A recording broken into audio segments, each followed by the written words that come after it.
this morning at the end of my remarks, I said, I'm pretty sure I forgot something.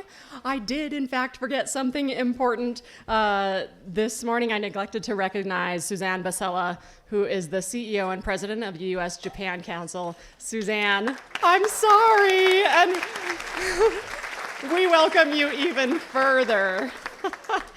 Thank you so much for being here, Suzanne. To start off our program, I'm going to hand you off to our board chair, Shirley Ann Higuchi. She has been our fearless leader for years now. We couldn't do any of this without the team that we have, and Shirley has been the force at the front of it. She is a dear friend of mine, my mentor. Shirley, please step up to the mic. Thank you, Ara. And thank you all for being here today during this very historic moment. Yesterday, we honored Secretary Norman Minetta, and we will continue to honor him this weekend as we christen and support the Minetta Simpson Institute.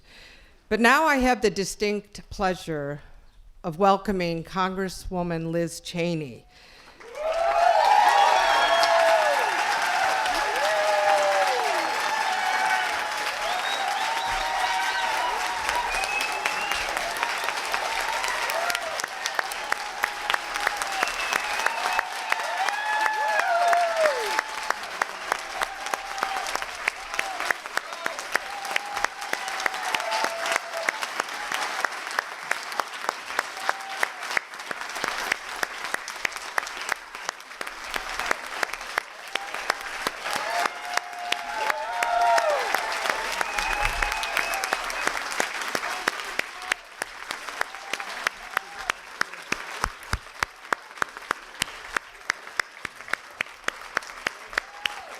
I first met Liz in 2019, and sometimes even though you're dealing in political atmospheres and running around, I'm a lawyer by trade, and you meet somebody and for whatever reason you just like them a lot.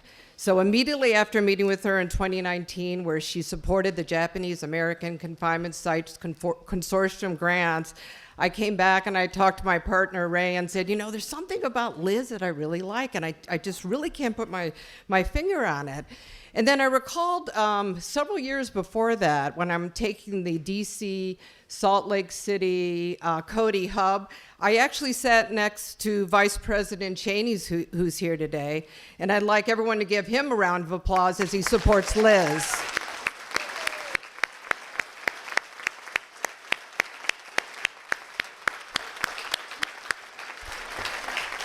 I know this might be pretty hard to believe, but I was too shy to introduce myself. but so now I will say welcome, and I'm glad to finally meet you. But anyways, Liz has supported Heart Mountain Wyoming Foundation for a while. She supported federal grants that funds this beautiful place and this institution. And she recently signed on as co-sponsor with Representative Matsuda for the Japanese Confinement Education Grant.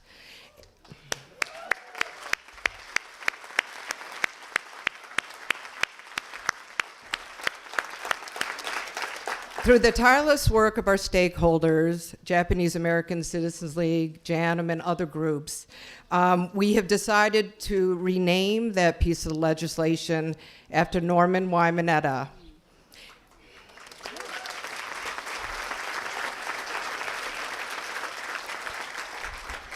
It passed the House, and it's now in the Senate, and I'm sure everything will go just fine with that. I really believe it will, and that's because I have belief in what we're doing, and I have belief in America that we will get there. And Liz, got the Profiles in Courage Award this year.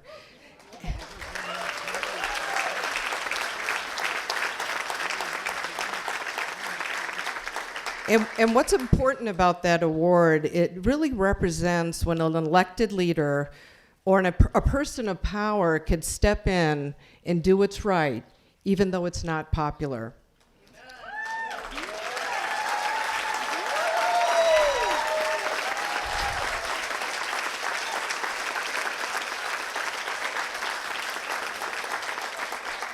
We need to protect the Constitution, the rule of law, and due process. But I need to highlight some connections for Liz to let her know she's not alone. Today we're honoring a couple of people in addition to Norm and Al, but Margot Walk is here today.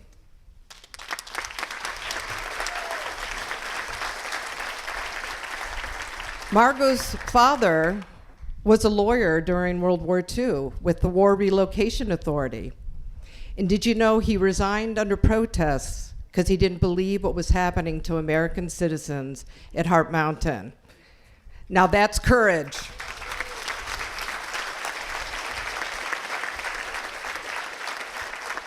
And there's Dr. Takashi Hoshizaki, now known as a resistor, who was imprisoned here as a child. And when he turned 18, he was drafted to fight for his country. And he wrote in his paperwork, "I will fight if you restore my rights." And it wasn't because he was a coward. After he was pardoned by President Truman, he was actually somebody who served in the Korean War. So that's courage.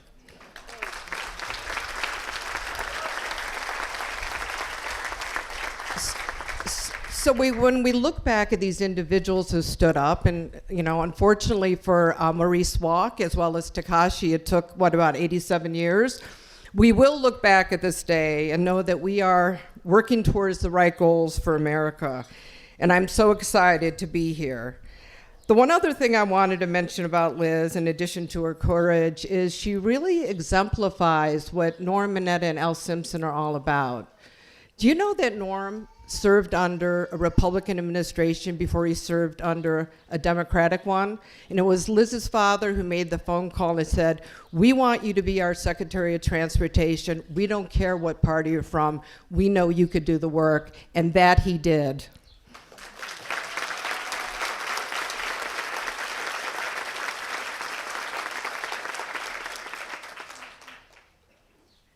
I learned that Liz is also a mother of 5 children.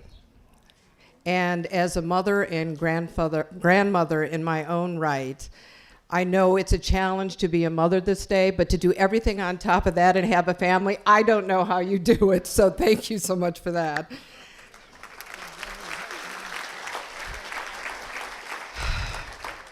The one thing I thought about before I came to the podium, and this is before I knew that her father was coming, is your parents must be really proud of you. And I'm saying for the Japanese American community, living up to our parents' ideals and wishes and making them proud is what many of us want to do. But you know what, Liz? We're proud of you too. Liz Cheney, everybody, thank you.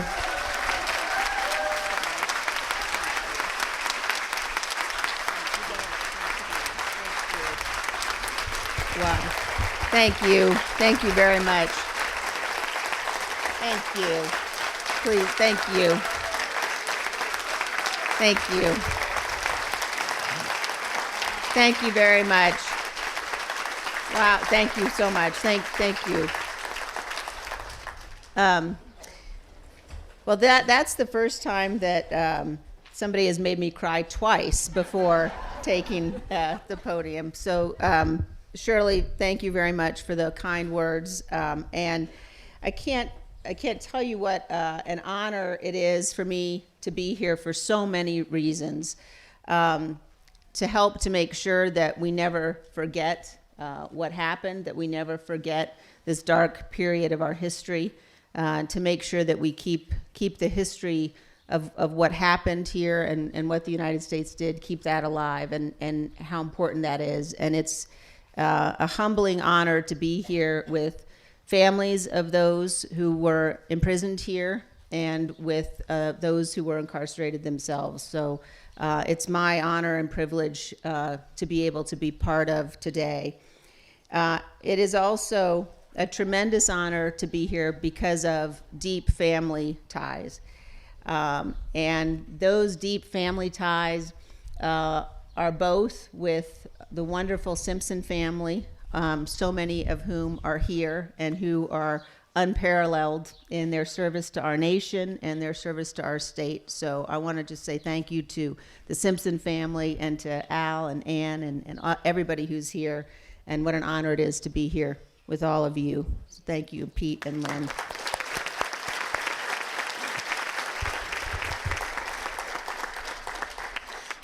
The very first time, some of you know this, the very first time I ever campaigned for anything was in 1978 when my dad was running for the House of Representatives, and we campaigned all over Wyoming with the Simpsons.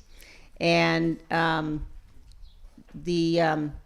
and my dad had a road show, which we could, by the end, tell you every single line by heart. Not that they repeated themselves, but a little bit. But I learned about campaigning and politics and what it means to be involved in public service, beginning with all those years ago campaigning across Wyoming with the Simpsons. And I also want to say a word about the Minettas and what a wonderful, special thing it is to be here. Dave, stop. What a wonderful, special honor it is to be here with all of you. And with Denny, and it's just such a privilege. I told Denny that actually last night we had late votes in the House of Representatives, and I was on the floor of the House talking to Zoe Lofgren, who is a representative from California, and her district includes part of what was Norm's district. And I told her I was coming here, and she said to be sure to say hello to the Minetta family. But we talked about Norm's life and what it meant, what a story it is for someone who was in this camp and who went on to serve this nation in incredible ways throughout his career. And then on 9/11, Norm was in the PIOC with my dad. And Norm's responsibility that day was to get all the aircraft out of the sky. He was the Secretary of Transportation, and that was his job and his service to this nation. And it's such a privilege and an honor to be here to honor him and to honor the friendship of Al and of Norm. It's an honor also because of my dad, and being able to be here with my dad, and having had the blessing throughout my life of the lesson of my dad, and of what it means to have the courage of your convictions, and what it means to stand up for what you believe in, and to understand what a blessing it is to live in this great nation, and to be able to serve and to do what we know is right, and the lesson that there are some things that are above politics. And so it's an honor to be here. I'm not even going to look at my dad because that will be the end. It's an honor, and I love you very much, Dad. So thank you. Thank you.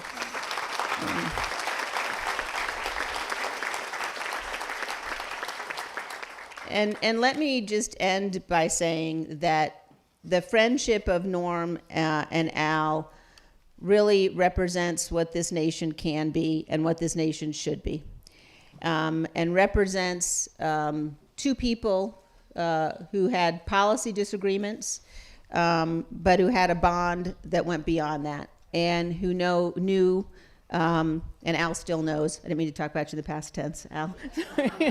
Two people. But who had a friendship that demonstrated what can be accomplished when we come together and we put the good of our country ahead of any politics or partisanship. And so it's a special privilege for me to be here to be able to honor that. So thank you very much, everyone, and thanks for having me. Thank you.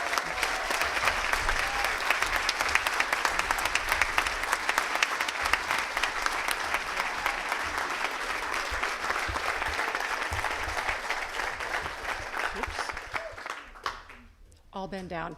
I'm a little taller than the Congresswoman. How do we do this? Thank you so much, Congresswoman. We are so honored and thrilled to have you here, to have your father here, along with the rest of us for this event that is really our family. So thank you for being a part of our family. What we're doing here at Pilgrimage, and also with our aspirations for the Minetta Simpson Institute, is reflected in the people who are here. So Suzanne Basella from the U.S.-Japan Council, and our delegation from Japan, we are looking at bridging across continents, Japan and the United States. We have folks here who are of Japanese American ancestry and not of Japanese American ancestry. We have Republicans here, we have Democrats here, bringing good people together across divides, whether those are geographic or ethnic or racial or political or religious. This is what the U.S.-Japan Council does. This is what Congresswoman Cheney has been exemplifying. This is what Erika Moritsugo is doing in her role. This is what we do at Heart Mountain and have done from the beginning. This is what we will be doing with even more intentionality and more reach with the Minetta Simpson Institute at Heart Mountain. So you've been hearing us talk a lot about the Minetta Simpson Institute at Heart Mountain, but raise your hand if you're still a little bit unclear as to what this is. Oh my gosh, you all know what it is. Okay, my job is done. It's because you saw the film yesterday. But anyway, if you don't know what it is, Vice President Cheney, since you missed the film yesterday, I'll direct these. No, I didn't mean that as no, not like that. It was because he wasn't here for the introduction film yesterday. You took that in totally the wrong way. Let me just take my foot out of my mouth here. Wrong context. But for anybody who missed the introductory film yesterday morning about the Minetta Simpson Institute, you will. I can share that the Minetta Simpson Institute is an expansion of this physical building that we have behind us on both sides. And if you walk around, you'll be able to see the outline of the building staked out on both sides. So it's a physical building that we are constructing. But more than that, it's the expansion of our ability to reach a national and international audience with the story of our past here, but also the dynamism of our present and the vision that we have for the future. We envision, with this new conference space that we are building, we envision hosting groups of politicians and educators and thought leaders and judges, groups of people who specifically want to come to a place to be able to think about how to come together across differences. How can we cherish each other, respect each other, even love each other across these divides that can seem so entrenched? We want to leverage the power of place here and invite groups like that. So not just people who are interested in learning about Japanese American World War II history, but for folks who are interested in solving these big problems of democracy that we have in our world right now, and who want a safe place to come and have civil dialogue with each other so that we can come away from that with a little more heart, a little bit more compassion and empathy toward each other to work forward together. And so again, as other folks have said throughout the morning, we do this to honor the two men who this institute is named after. Secretary Norm Minetta and Senator Helen Simpson. Will have expanded exhibits about them, but more than that, it is about the model that they provide for us, the model for the rest of us to learn from and build upon. And we are so fortunate. Every year, Al and Norm have been here. Every year, Ann and Denny have been here. And we're at a total loss that that Norm himself isn't here, but we have David and Stu here. We have Denny, we have the rest of the Minetta family. Thank you for being here. And in that spirit, I want to invite Norm's pal from life, Senator Helen Simpson, to come and give a few words.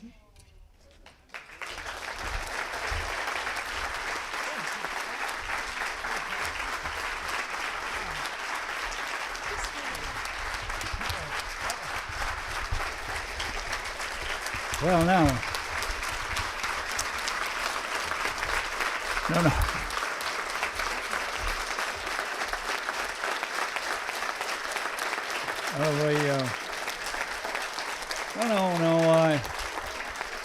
I know you've heard this before, and Jeannie has heard it before, but I hate to see people stand because so many escape.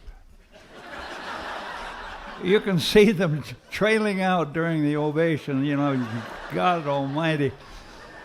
And when I heard today, moments ago, that Richard Bruschini was in the building, I said, "What the hell are you doing here?" Because we ran together. I was always helping him because I hoped he didn't run against me. And we never lost an election, and we irritated a lot of people, which is the purpose of leadership, to piss somebody off. And we did it beautifully. Enough of that, but this is a wonderful, long-time relationship. In 78, as Liz says, we started off together. He's running for the House, I'm running for the Senate, and the little girls are handing out their little stuff. Anyway, it was on this very plain. This was just sagebrush with a dirt road, but in Cody and Powell, gravel. But they had a railroad, and that's where they could do the dumping. And they could go to the most remote places in the world and do the dump, which was the relocation centers, 9 of them. Anyway, this is where Norm and I started in this little area on our lifetime journey. Don't forget the Boy Scout oath in 1940 was this. They changed that in 41. It became this. But in 1940s, you remember that, Peter? Here we are. Well, that's not worth bringing up. I don't know why I brought it up again. Well, I tell you, I want to thank Denny for being here, and Margot, what a dear woman of our lives. But thanks to David and Stuart and their families coming here and being part of all this. And as I say, to have Denny here, and Pete and Lynn and some of my family, and then the 2 people that started this operation, other than Shirley Higuchi, she starts everything. Norm and I pick up the phone, they'd say, "It's Shirley Higuchi." What I have in some mind for you guys, listen to this. Anyway, Shirley's vision, and then to make Ann and Denny part of the co-chairs, and Norm and I just sat there like lumps. And so it is a very special time to have started in this place, and then to end with this beautiful tribute here. The chronicles of the life of Norm and me is pretty well recorded. And I shared much of it when I gave the eulogy at his service in Washington. And there were some beautiful eulogies in Los Angeles and in San Jose. But there was more than just things where we would come up to each other and break our glasses by hugging and kissing each other and patting each other on the head and kissing each other on the forehead. And Danny and Ann would go, "Oh, God, these guys are just all twisted up." But we loved each other, and that's the way it was. So anyway, it was a bonding in every sense, much more than those of the physical stature and the love.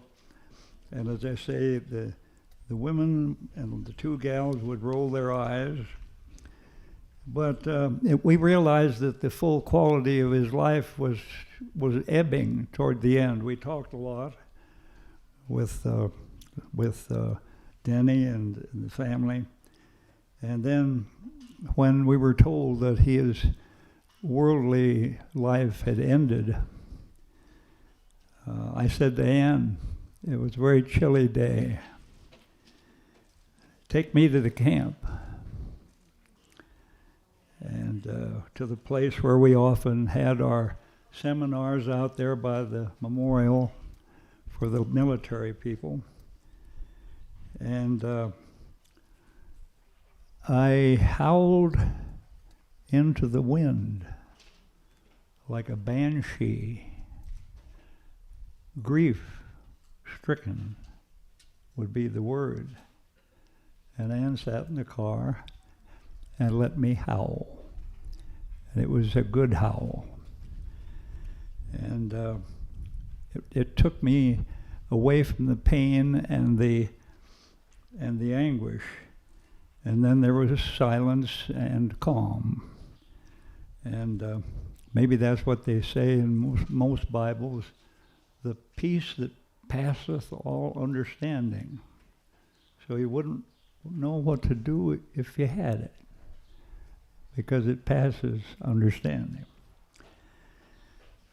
So he brought joy and laughter to all of us. And I know that Cheney, I call him Mr. Cheney, I want to tell a joke or two that you might have heard. You remember the coast is clear. Now this couple hit the sack, 2 in the morning, when the phone rings, the guy says, how the hell do I know? That's 2,000 miles from here. He hangs up. His wife said, who was it? He said, I don't know. Some nut asked if the coast was clear. Look at, he's shaking his head. He's not giving the thumbs up.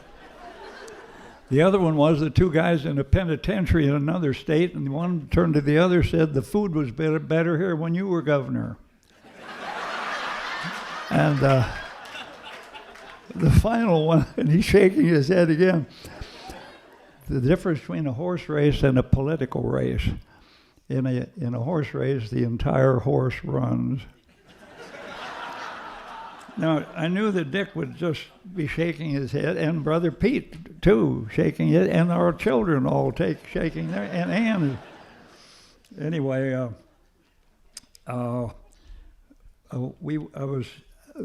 he was charmed with Cassie's Supper Club.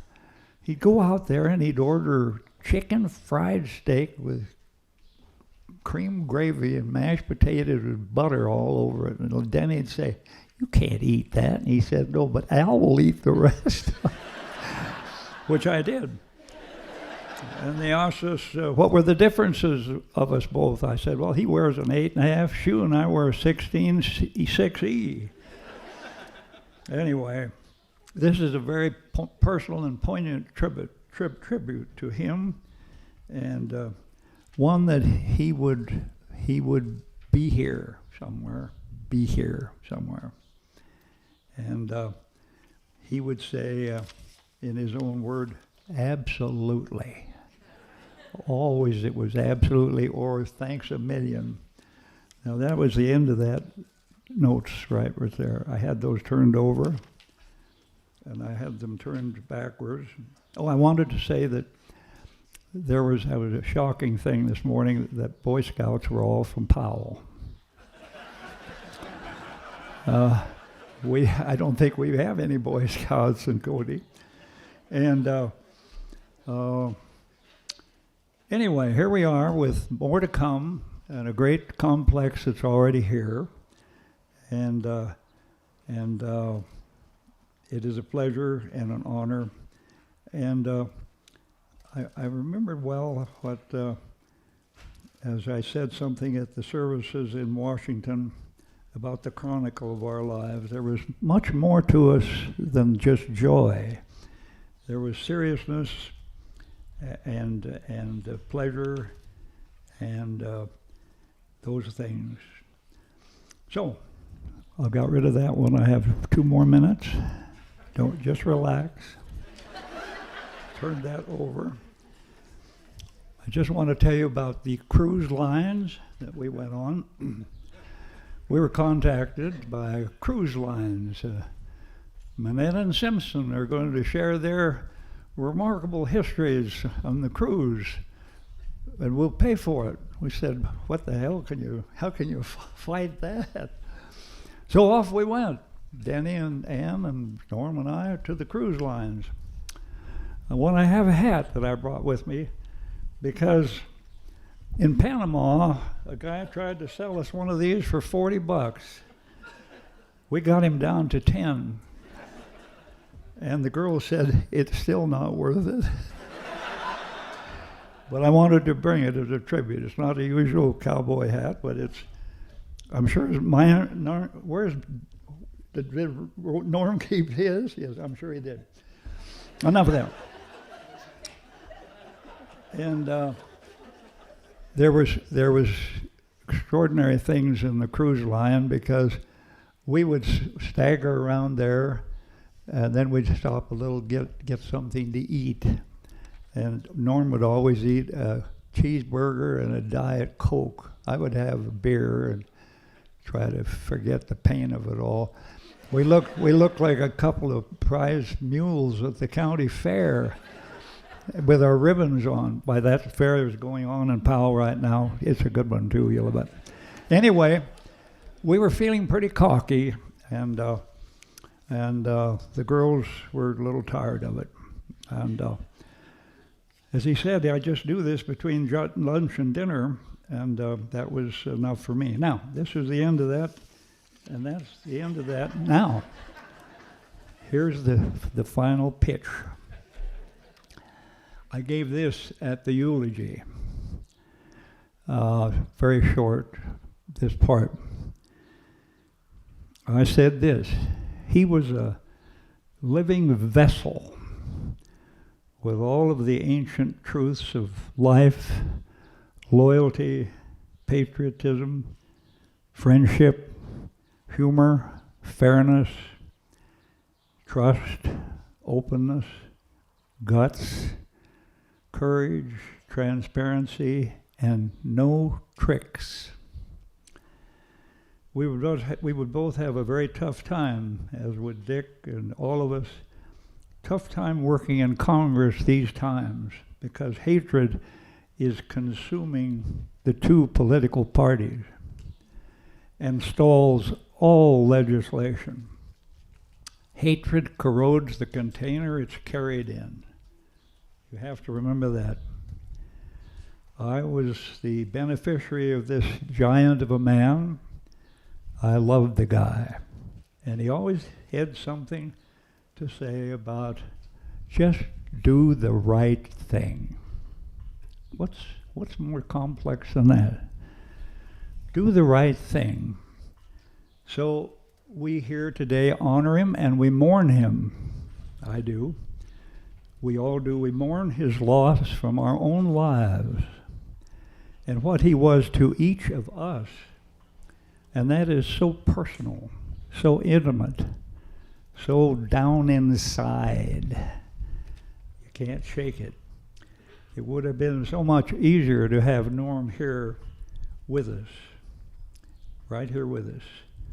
All of us miss him dearly, but what tears were shed by me in preparing my eulogy for him. They were not for Norm, they were for me. And I shall greatly miss his vivid and constancy and the presence in my life and my living on in it. And as I keep this sport coat on, because this is the Medal of Freedom, which he won, and this gentleman right here won. Dick, all three of us. So, even though it's terribly hard, I kept the coat on so I could show people that. I did break the medal. I was pinning it to my pajamas. I want you to come up here, Denny. Denny, come up here.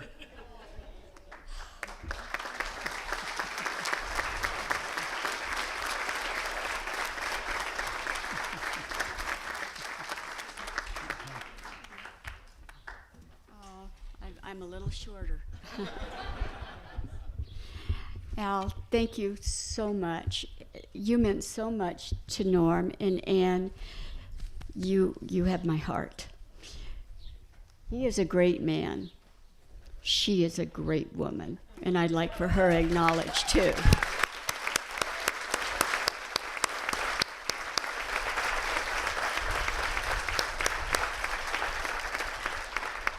Liz, you are the soul of America right now.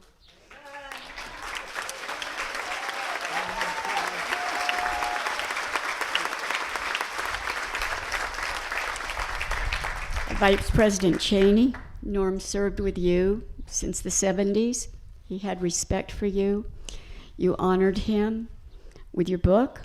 I appreciate it so much that you wrote about Norm as well. And it was his honor of a lifetime to be with you in the bunker on 9/11.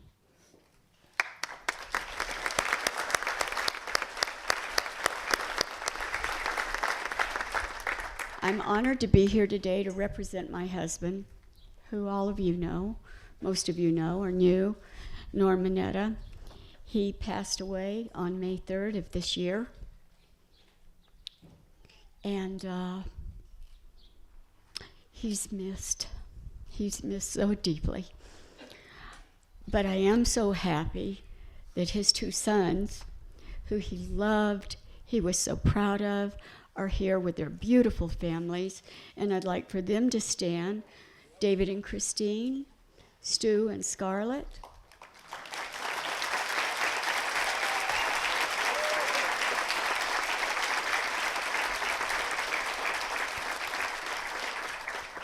And we have 6 of our absolutely beautiful grandchildren. And would you stand?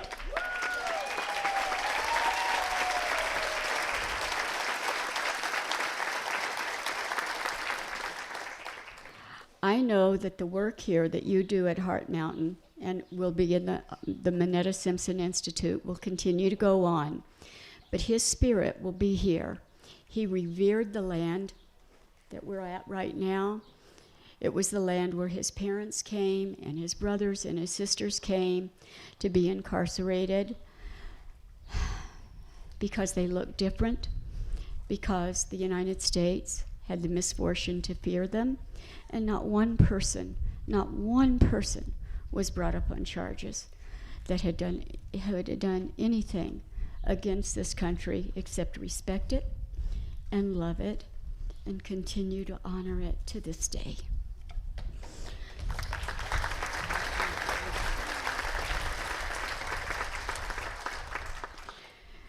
The Minetta Simpson Institute will be named for 2 boyhood friends that looked past the prejudice and hate around them.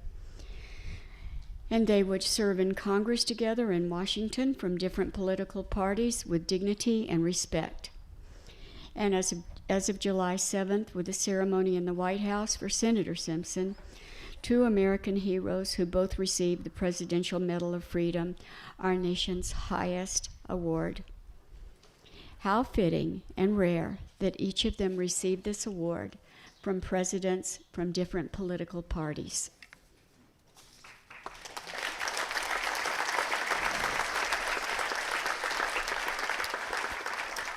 Here's the hard part. No one would have been more proud than Norm when that announcement was made. And I know that he was dancing in heaven.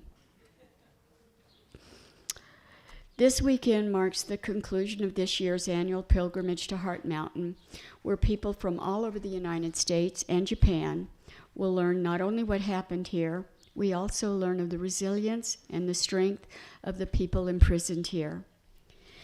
The writer, Rebecca Solnit, said that a pilgrimage is based on the idea that what is sacred can have a physical geography to its spiritual power. That is what Heart Mountain is, and what the Minetta Simpson Institute will be. It is a physical manifestation of a painful past. It's a past that none of us should ever, ever allow to happen to anyone in this country ever again.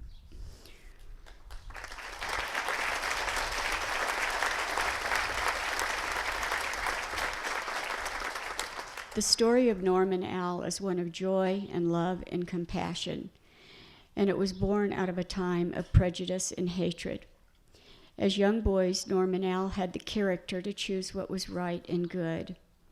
80 years ago, their friendship was a beacon of light in the darkness, and for decades it shone again in the halls of Washington, D.C. for others to see what was possible. And now, when it's such a rarity, we need to learn these values once again. And Liz, you're helping us do that. Thank you.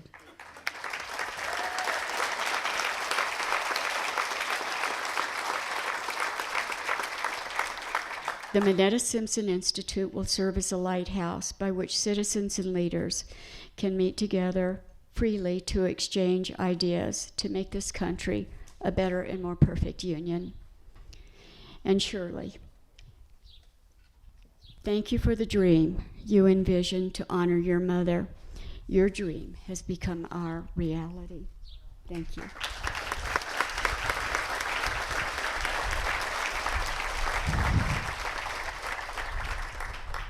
You all are my ohana, and you've been supportive, and you've been my strength, and you've been our family's strength, and we thank you from the bottom of our hearts.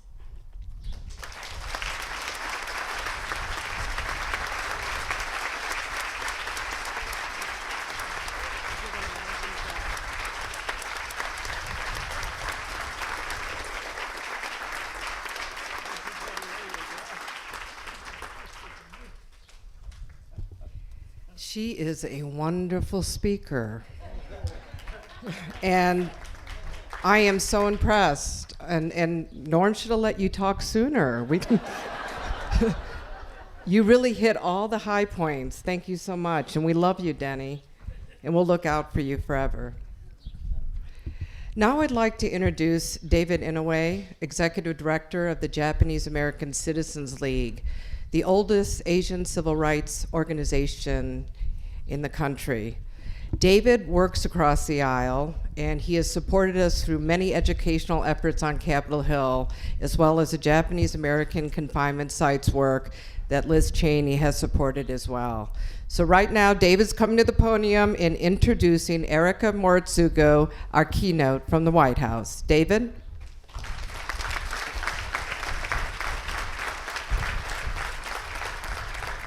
Thank you. Good afternoon, especially on this day where we can all come together after years of virtual meetings and pilgrimages. It's this direct contact that makes pilgrimages so special.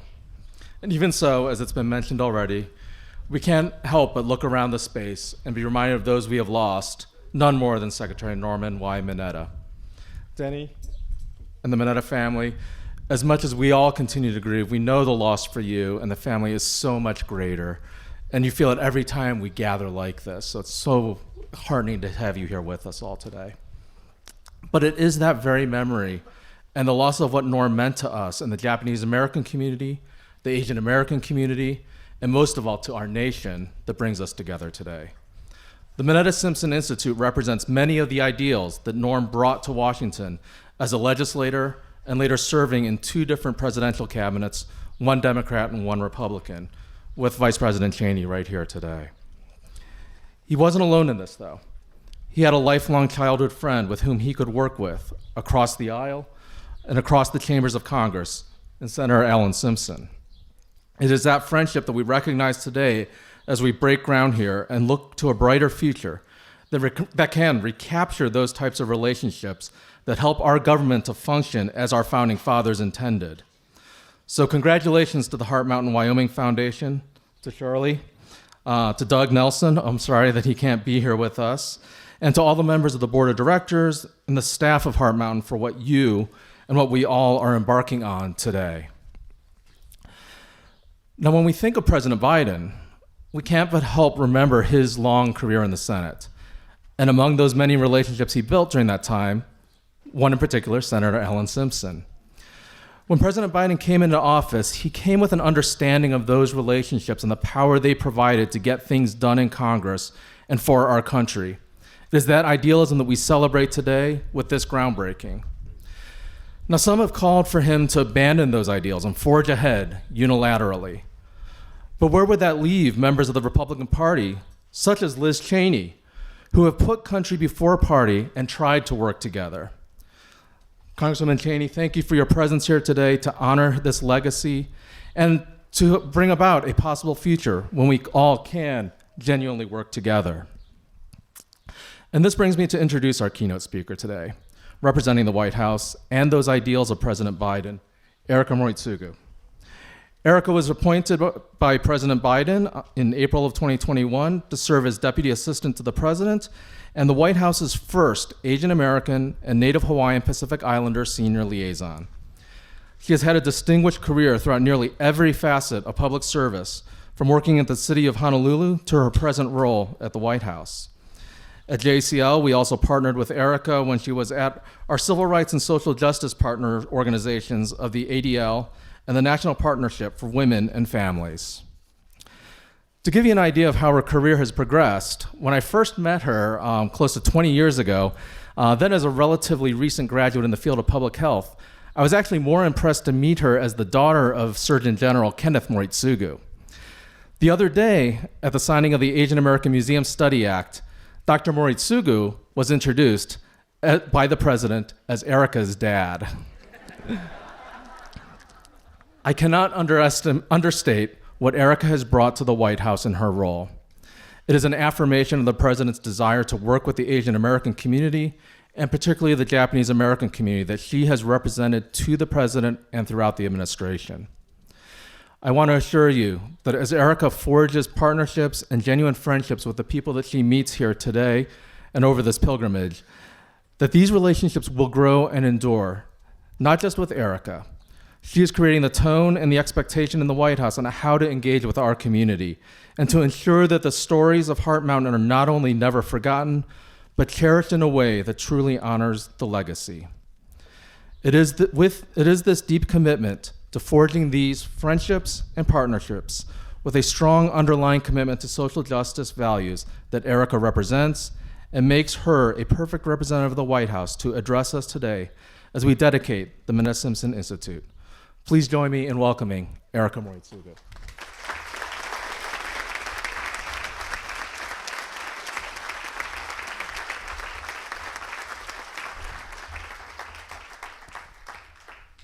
I guess I'm even a little bit shorter than David.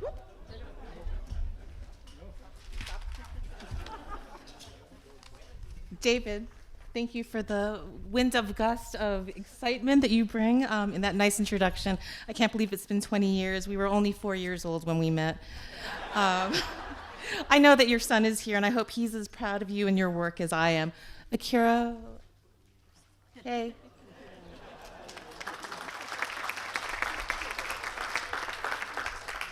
Look, y'all, I'm honored to be here and to share space with you at this amazing event. I've only been here a few days. I've met so many wonderful people, new aunties and uncles, OG inspirations, current leaders, and our future leaders. I feel the good kimochi here. I'd like to thank Shirley Higuchi and the board of the Heart Mountain Wyoming Foundation for inviting me, and Ann Burroughs from the Japanese American National Museum and David Inouye from the National Japanese American Citizens League for bringing me here.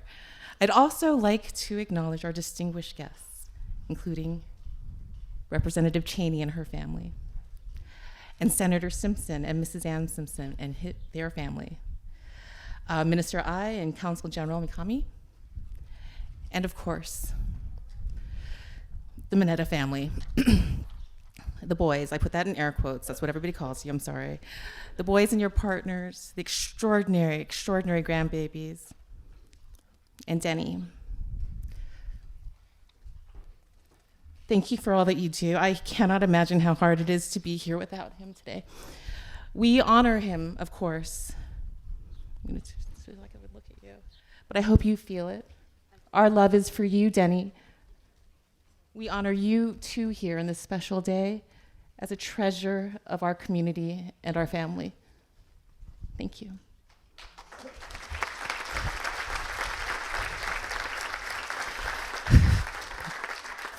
I'm truly honored to stand here before you today as your keynote speaker.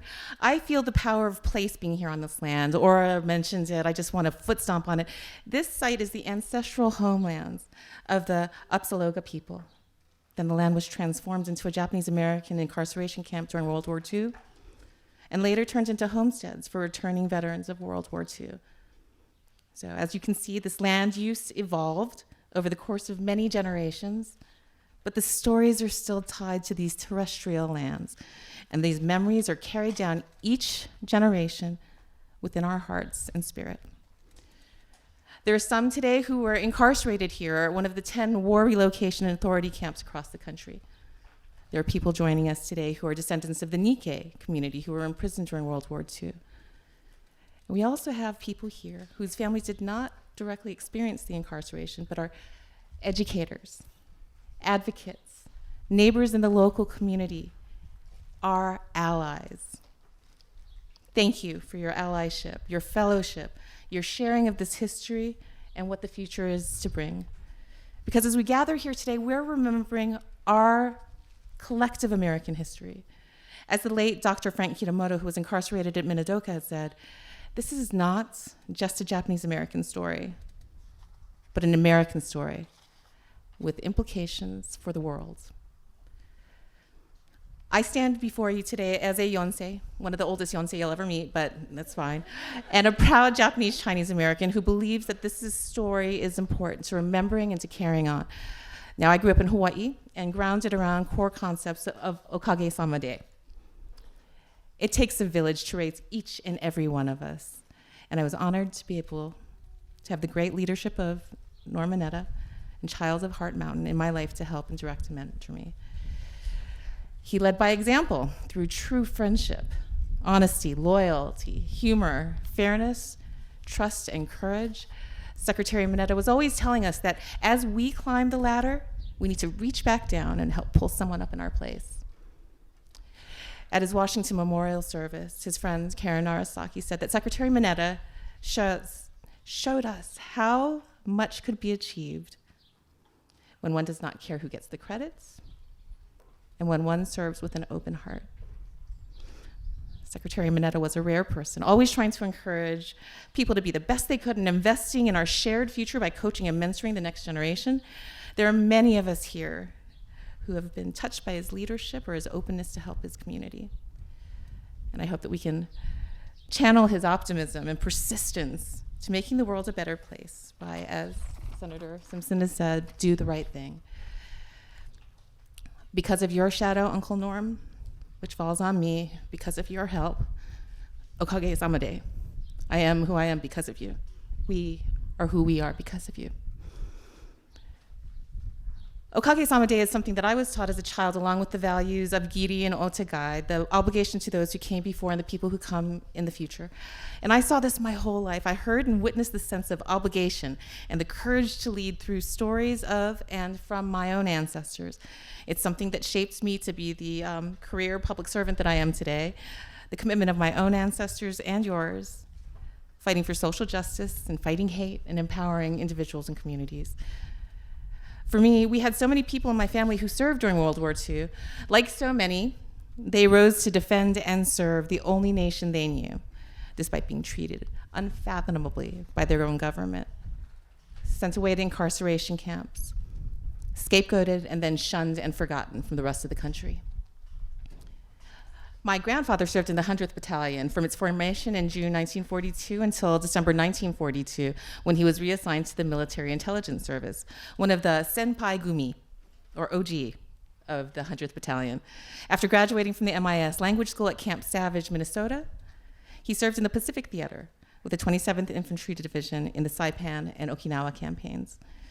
Now, if any of you have family serving in the MIS, I don't think it'll surprise you that I didn't learn until later in life about the duties he performed, the risks he took, the lives he saved, and what valor he served with, because he never spoke openly about it during his own lifetime.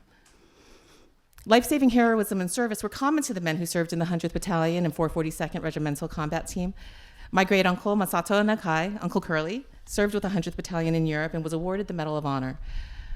The town square of the village that he liberated in Italy is now named in his honor.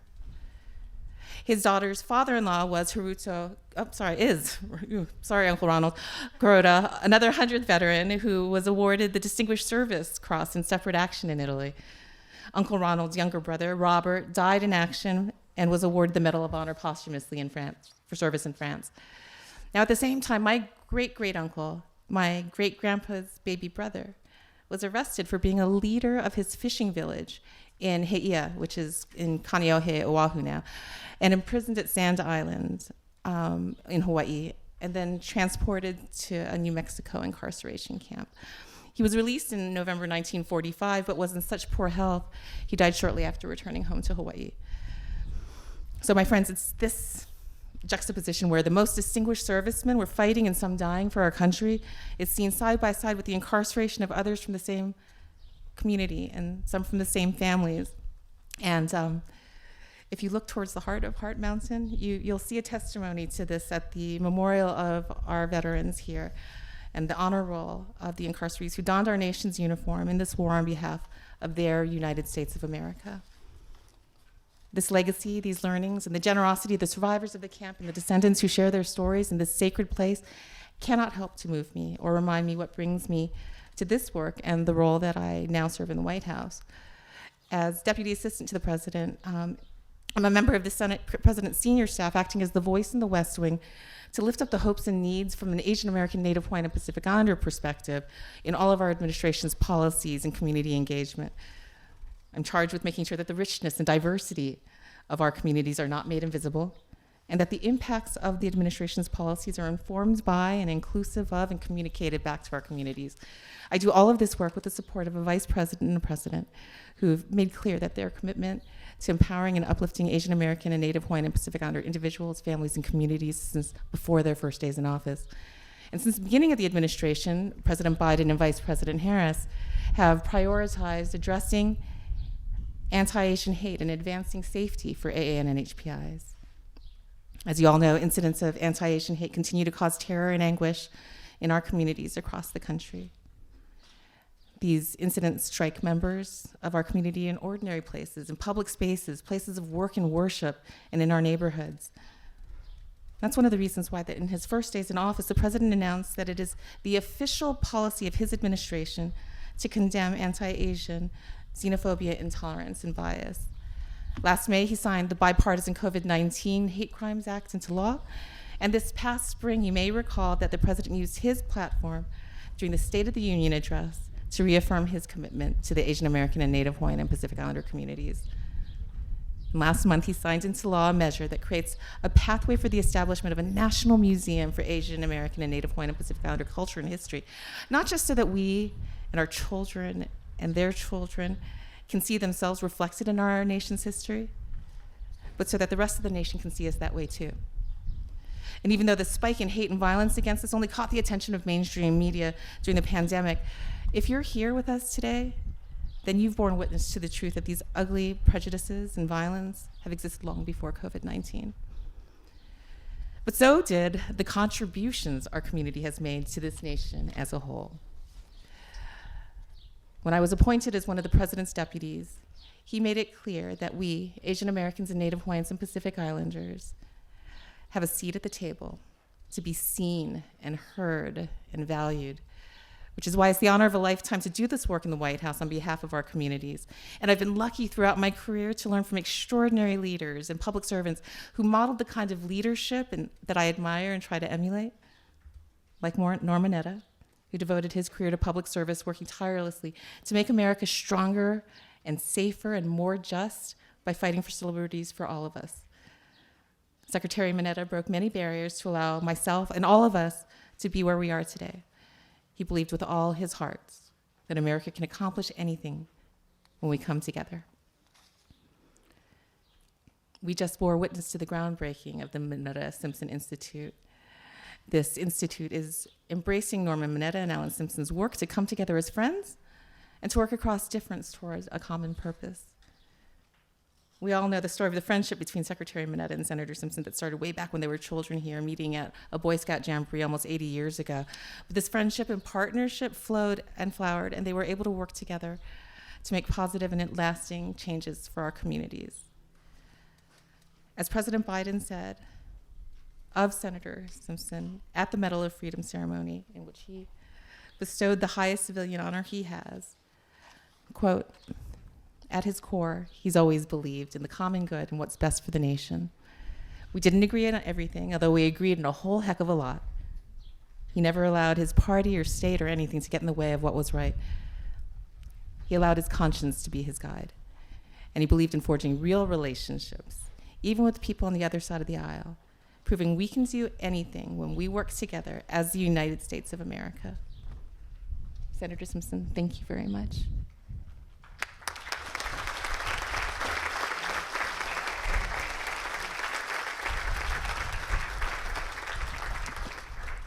Our nation is starting to acknowledge the darker sides of American history. Heart Mountain is a national landmark, and the Biden administration recently established the Amachi National Historic Site in Colorado, committing to preserving, protecting, and interpreting the incarceration of civilians of Japanese ancestry during World War II. Naming these injustices of the past well, and acknowledging the harms that the government wrought upon 120,000 Americans of Japanese descent who were stripped of their civil rights and incarcerated as a result of Executive Order 9066 helps our nation to own up to its transgressions, continue the healing and reconciliation process, and remind each and every American that this history is not to be repeated. That's why the White House committed to working on a community program to commemorate the 80th anniversary of the signing of Executive Order 9066 this year with Heart Mountain, the Japanese American Citizens League, the Japanese American National Museum, Friends of Minota, the Smithsonian, and the National Park Service. This was a collaborative event with local community organizations, and it was a success. It's drawn in about 10,000 views so far.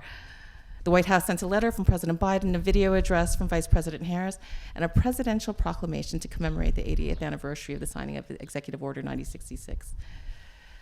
And the Heart Mountain Wyoming Foundation and the White House wanted to provide each of the survivors who are here with us today with a copy of the proclamation that the president signed. After this program is concluded, if we could have the survivors make their way up here, or raise your hand if you prefer to be seated, I'd like to present a copy to each of you from the president.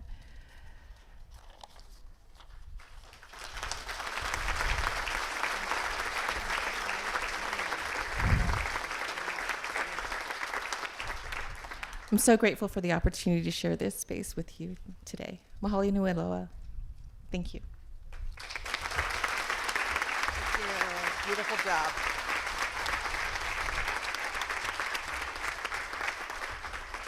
All righty, we're at the home stretch, and this is our last and wonderful presentation, the Ladonna's All Compassionate Witness Award. I know Ladonna's family is here today. Joyce and Lynn, are you here? They're here. Can you give us a big wave? Thank you, Joyce. Thank you. Ladonna joined the board even before I joined the board, and she was one of the original founders that really created the vision for this museum. She was a volunteer curator and donated hundreds and hundreds of hours, time, and resource to build what we have here today. Because of her vision and her support, we created the Compassionate Witness Award, which is given to an individual who could stand in the shoes of others, even though they're not a victim or the object of criticism.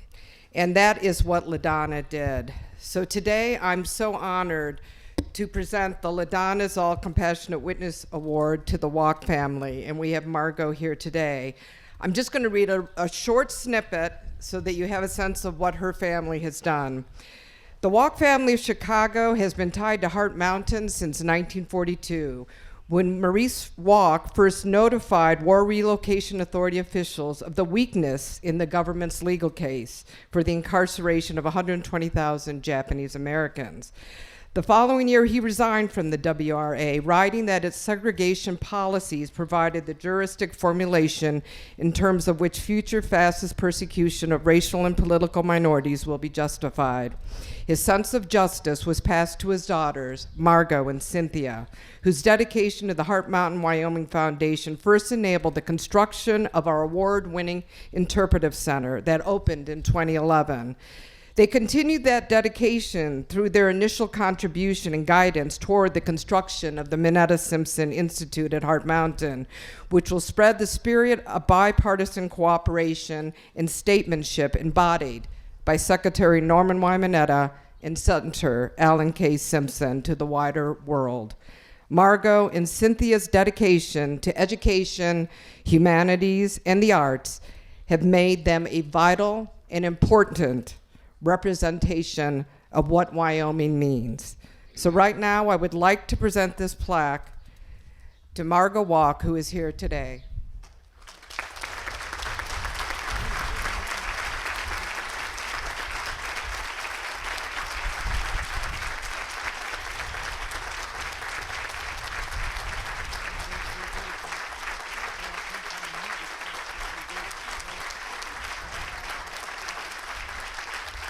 And we do call her our angel that has come to Heart Mountain. So thank you for being our angel.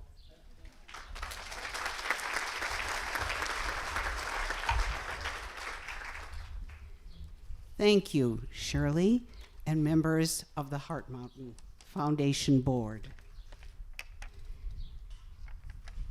Thank you for this honor, for honoring the Walk family with the Compassionate Witness Award. I wish Maurice Walk, Papa, were here to receive your acknowledgement of his stand against Executive Order 9066. As you just heard, he resigned from the State Department in 1943, and in resigning, spoke out against loyalty oaths and racism. My father was one of the first compassionate witnesses, and fortunately, one of many. Here in Wyoming, the grassroots efforts of Setsuko Higuchi, together with other former incarcerees and Wyoming locals, led to formation of the Heart Mountain Wyoming Foundation and designation of the site as a national landmark.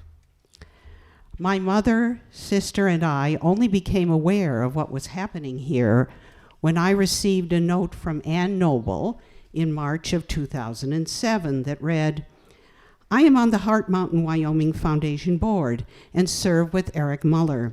He has shared with us the work of your father. I would welcome the opportunity for a get-together." We met, and I learned of the role of our father, and also advised that there was a major development in the works, building a museum on the site, shaped like a cluster of the barracks that housed the incarcerees. The museum would tell the story of what had happened to 120,000 Japanese Americans in 1942, honor their memory, and be a beacon of light, warning against other dark, racist, impulsive action that might be contemplated in the future. For what separates a democracy from authoritarian, totalitarian rule is the obligation by law to respect the rights of its people. My sister and I and our deceased parents, through their foundations, participated wholeheartedly in the campaign, the Capitol campaign, as did so many others. All were most impressed with the resulting museum. We have heard on numerous occasions how visiting the museum causes people to quietly consider its implications. The power of the story is compounded by standing where it happened. I have heard it called the power of place. In this still empty prairie, one is almost compelled to ask, what if our government ordered me to leave my home with just a suitcase, to be sent to who knows where, for who knows how long? To get off a train and be herded behind barbed wire with guard towers. Instinctively, Ed Matsuda, the director of Boy Scouts at Heart Mountain, knew that bringing his scouts in the camp, together with scouts outside the camp, would lead to bonds that would bridge the divide between them. He invited scout troops throughout the Bighorn Basin to a jamboree. One scoutmaster, Glenn Livingston, uncle of Lynn Simpson, answered the invitation.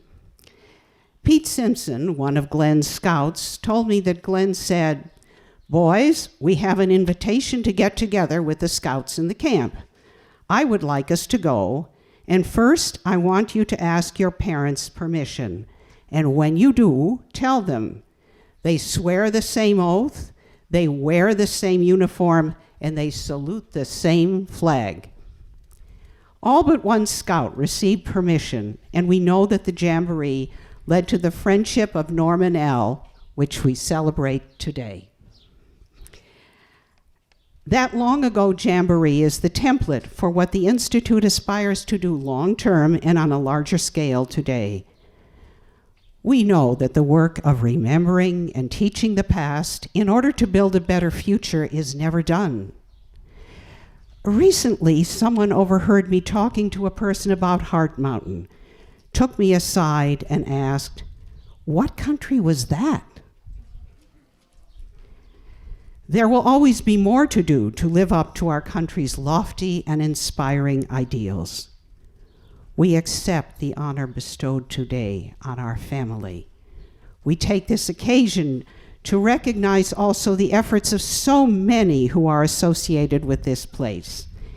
Each, in his or her own way, is a compassionate witness to the work of the Heart Mountain Wyoming Foundation. Let us all stay the course together. Thank you.